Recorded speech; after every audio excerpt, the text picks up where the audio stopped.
new attacks this hour. The Iranian Revolutionary Guard, the IRGC, targeting American military locations in the Middle East after the U.S. launched new strikes on Iran tonight. An immediate back and forth, an escalation.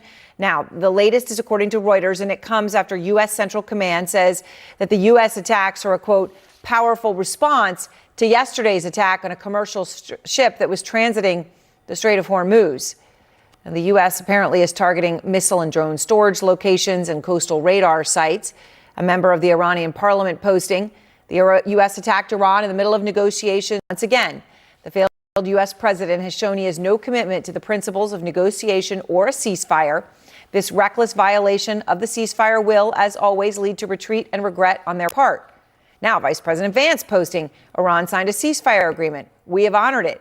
If they have disagreements about how the MOU is being applied, they can pick up the phone, but violence is met with violence. Sure doesn't sound like there's any sort of a deal. Never mind that the deal itself that they talked about, there wasn't a single thing that both sides agreed upon. Now, these are the first reported strikes since the U.S.-Iran peace agreement, such that it was signed last week. Now, Trump declared that Iran shot at least 4 one-way attack drones at ships transversing the strait. And talking about a very expensive carrying ship, he called the entire thing, quote, a foolish violation of the ceasefire. Now, all of this back and forth would have you believe that, well, the war is still on. And Trump did admit today something that's significant for him. I mean, after months of saying that the Iranian military has been decimated and that there's nothing left, he said that the attack shows on the cargo ship, it shows that Iran does retain some of its capabilities. Here's exactly what he said. We still have a fight. They have some capability, not much. They're not winning or anything, but they have some capability. They can still shoot. Now, that might be the first time he hasn't said their military is totally decimated. But even so, he's not dealing in facts when he says not much. I mean, as we've reported, Iran maintains about 70% of its pre-war missile capabilities. Yes, they've been hit across the board, but they retain a lot of capability. And the new U.S. strikes tonight raise major questions about this agreement between the two sides and how Trump squares what's happening now with what he has been saying ever since that agreement was signed. For the first time in 3,000 years, we are finally going to have peace in the Middle East. Iran will never have a nuclear weapon. That's done. Iran is being very nice. They're agreeing to everything that I want. How concerned is the administration tonight that all of that talk we just heard from Trump in recent days is over and that this is all falling apart? Aaron, these U.S. officials have been concerned. They've been concerned for the last several days. They have stressed to me in conversations just how fragile, just how tenuous these negotiations are, this deal is. And it does appear that they have reason to be stressed or concerned about this latest round of strikes. As you noted, we actually also have this reporting now. It's coming from Iranian state media, but they are saying that Iran's Islamic Revolutionary Guard Corps has said that they are targeting U.S. military positions in the region now to respond to those strikes. And I want to walk back here because when Central Command put out their statement, they seemed to indicate that the ceasefire was still in place. And we've seen this before, right? This trading of strikes. But the U.S. is really trying to hold on to the ceasefire, to the deal, to the negotiations. They continue to stress that anything that they've done has been retaliatory, has been in response to something else. They are protective. They are not something that is offensive on Iran. I think it's a significant escalation, and it's something that could very well spiral out of control if it's not contained. Of course, the nature of the escalation will depend on exactly which areas, which bases, U.S. bases the Iranians strike or target. And if they are successful in doing something like what they did against the Fifth Fleet headquarters base in Bahrain or against Prince Sultan Air Base in Saudi Arabia a few weeks ago, that, of course, could spark a major escalation and could result in a resumption of hostilities. So this is something where I think the Iranians are definitely playing with fire, and it could not end. It might not end well, depending on how this goes and how far each side lets it go. Brett, you've served 4 presidents, and you dealt with every Iranian negotiation. So what do you see happening here right now? I see, Aaron, the Revolutionary Guard is calling the shots in Tehran, literally. They're calling the shots in the Strait of Hormuz, firing drones at ships. They're calling the shots with Hezbollah. They direct Hezbollah. If Hezbollah wants to fire into Israel and basically destabilize that front, they can do it. Today, kind of the U.S., kind of stopped the victory lap that Iran has been on since this MOU has been signed by showing that we will actually strike back if you're going to fire at ships. I think that was a significant move by the administration's part. It's the right thing to do. Hopefully to remain contained, but now we're in a tit for tat. Every time there's tit for tat with Iran, Aaron, they insist on having the last shot. You might remember even the Soleimani strike. They launched missiles at our base, and then sometimes they put a ceiling on it. So I'm not surprised they took another shot. Whether it goes up the ladder from there, we have to see. But today at the State Department, very important agreement between Israel and Lebanon, in which basically it says Hamas has to disarm, talking about potential peace between Israel and Lebanon. That's a long way down the road.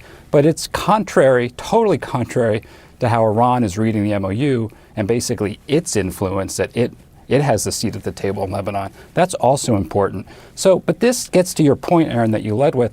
Nobody agrees on what the MOU actually says. The way the vice president talks about it is totally contradictory to the way the Iranians talk about it. And then you see it in substance.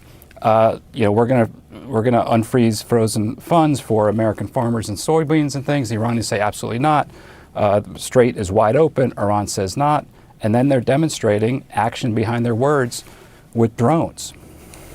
So, and going ahead with the acts. I mean, Colonel Layton, what we're seeing from Iran tonight, right? So this is now the early hours of Saturday morning. So this final decision was made, obviously, literally in the middle of the night in Tehran.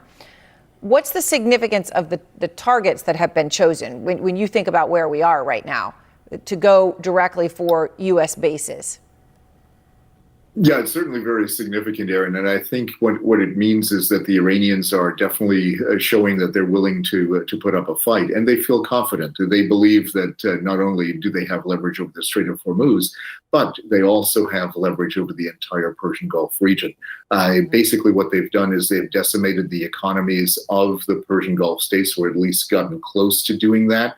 When they took out the natural gas, liquefied natural gas plant in Qatar, a few months ago, that is something that is a big deal. And more of that is also something that we could be seeing here. So right now they're limiting it to the U.S. because that's where the firing came from as far as they're concerned, as far as the Iranians are concerned. Now what we're possibly looking at is a possible broadening of things if there isn't a lid put on this right now. But what do you make of the fact that the President of the United States, for the first time, seemed to indicate that Iran still had capabilities?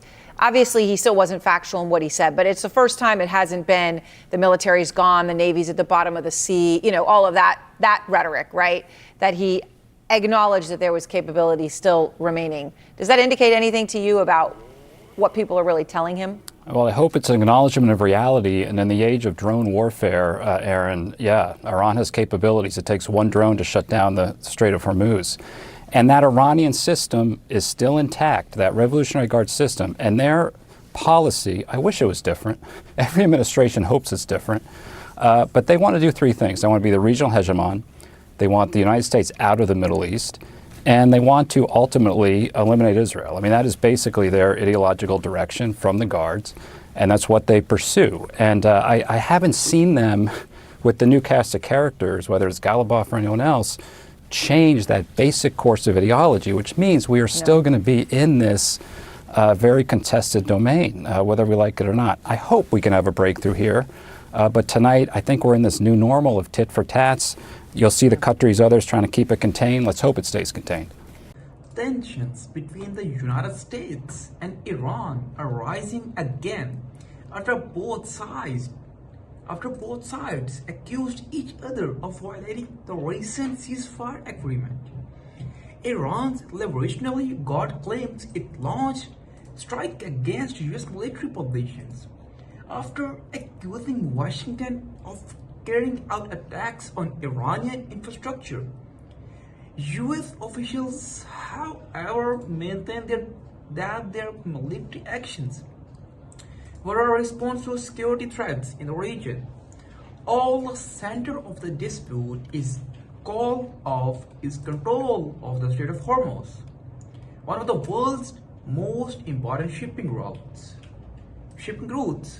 Iran argues that recent U.S. actions violated the terms of the existing agreement. while American officials reject those claims and say Iran has failed to uphold its own commitments. The renewed exchange has raised fears that diplomatic progress could quickly unravel. Analysts warn that if both sides continue accusing each other of breaking the agreement, the risk of further military escalation will increase. For the Trump administration, the situation presents another major foreign policy challenge. While officials continue to express confidence that negotiations can move forward, uncertainty remains over whether the ceasefire can survive. For now, both Washington and Tehran appear to be standing by their positions, leaving the future of the agreement and regional stability very much in doubt.